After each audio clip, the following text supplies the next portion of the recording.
Chapter 11. Kehlanis. POV.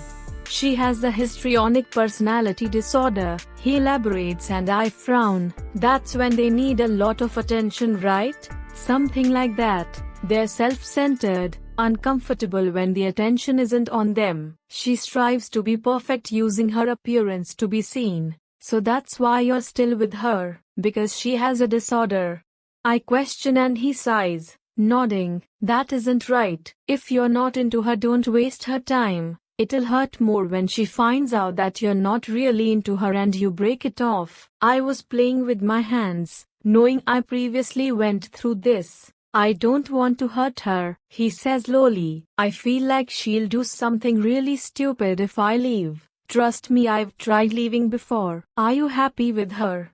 I stare at him and something changes in his eyes as he shakes his head. Don't dim your happiness for someone who doesn't exactly care about it. He nods, a thoughtful look on his face. Your turn. What's been bothering you? I take a deep breath. This isn't the first time I've been cheated on, and one of my boyfriends broke up with me just like that. I know what you're going to say. Stupid tears. I'm not the problem.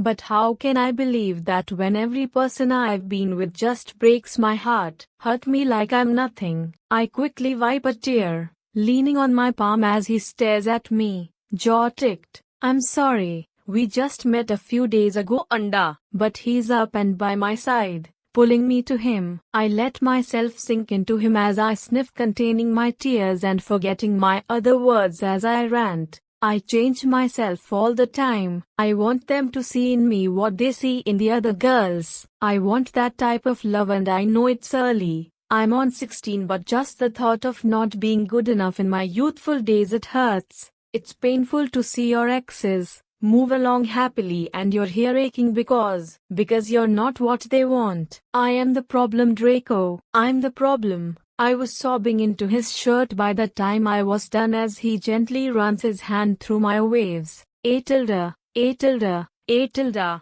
Draco hasn't said a significant word even as we drove home. I was nervously with my hands. I'm sorry, I blurt out, thinking that I already ruined our friendship, or whatever we were. Maybe he was overwhelmed. For what?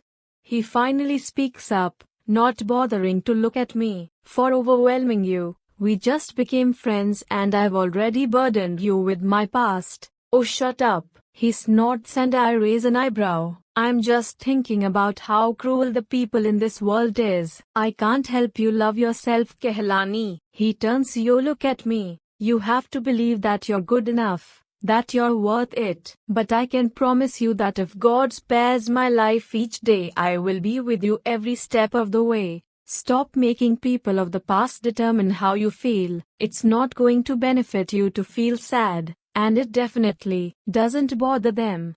A tilde, A tilde, A tilde. I may be young, but I'm ready. There's nothing that you can't tell me. I make moves with ambition. Passing my sister's room, I roll my eyes at her loud singing as I enter mine. I lock the door, needing to be alone. As I sat on the bed, I leaned against the headboard, closing my eyes. After a few moments I grabbed my phone, dialing a familiar number that nearly made my heart stop in my chest. Hello?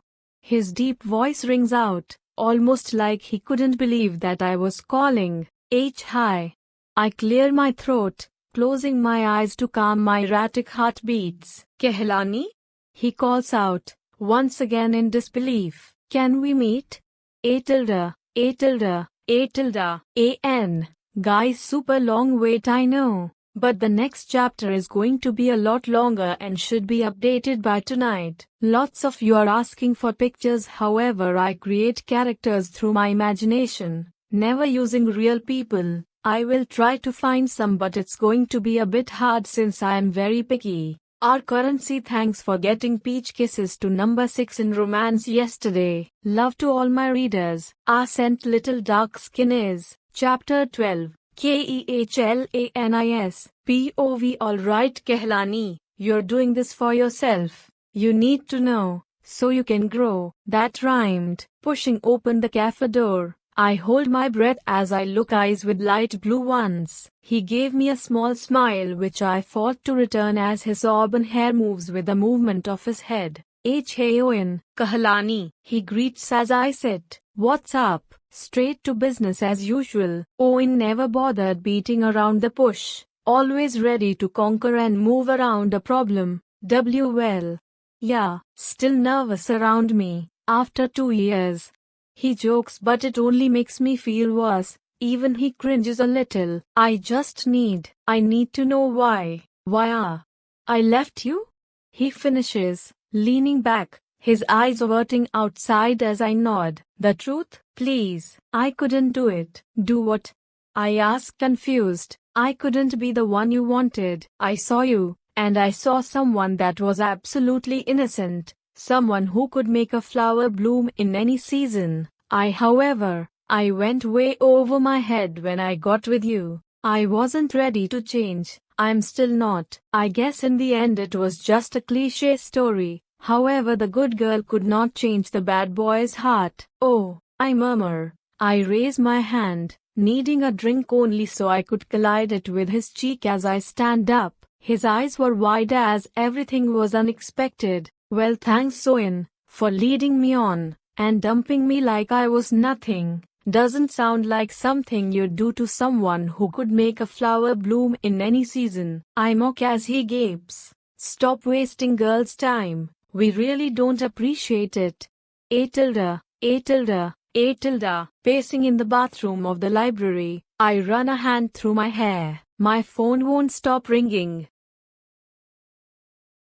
Owen is as pissed as he's shocked. Not just that, but I think he's tracking me down or something. What did I do? Sure, I felt great. I finally let him know, very briefly, that I didn't appreciate his little stunt. And that was it. That was what it was supposed to be. We were never supposed to see each other again. Yet.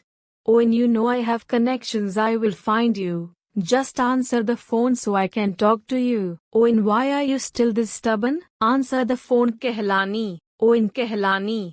Answer the phone. My phone rang again and I spared a look, nearly jumping with joy as I saw Draco's name. Hey, Draco, where are you?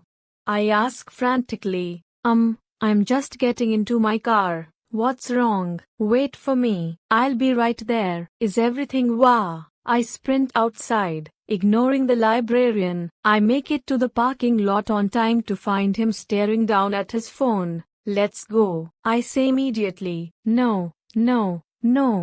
He grabs my arm and I groan. Draco, we'll talk about this on the way. Let's just go. What are you running from? He raises an eyebrow. Get in the car and I'll tell you.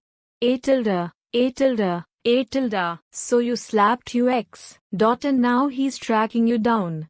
Yes. I run a hand through my hair and he chuckles. I'm sorry. Did you just laugh? What? No. It's all in your head. Where are we going? To the safest place I know. He smirks. And that is my house. His house was undeniably huge with at least 5 cars outside and they still had a garage. Before we even stepped inside there was yelling, parents, their children. He rolls his eyes as a male voice says, "You're always changing my channel, you were sleeping." The female voice retorts, "But my brain was listening." He answers, "Hey guys," Draco says rather loudly. "Hey Soya, girl." His mother, I suppose, was up like a kite and she ran towards me. My eyes widen as Draco's hand snakes around my waist and pulls me into his side. "Mom, relax," he warns as she grins. "Hi, I'm Tequila," she drawls happily and I take her outstretched hands. "I'm Kehlani. Nice to meet you. I have a question," she says suddenly. "Are you the same girl that was in his car?" "I guess so. Jude's been replaced." Her grin grows as she turns to Draco and I start choking. No, absolutely not. I'm just his friend.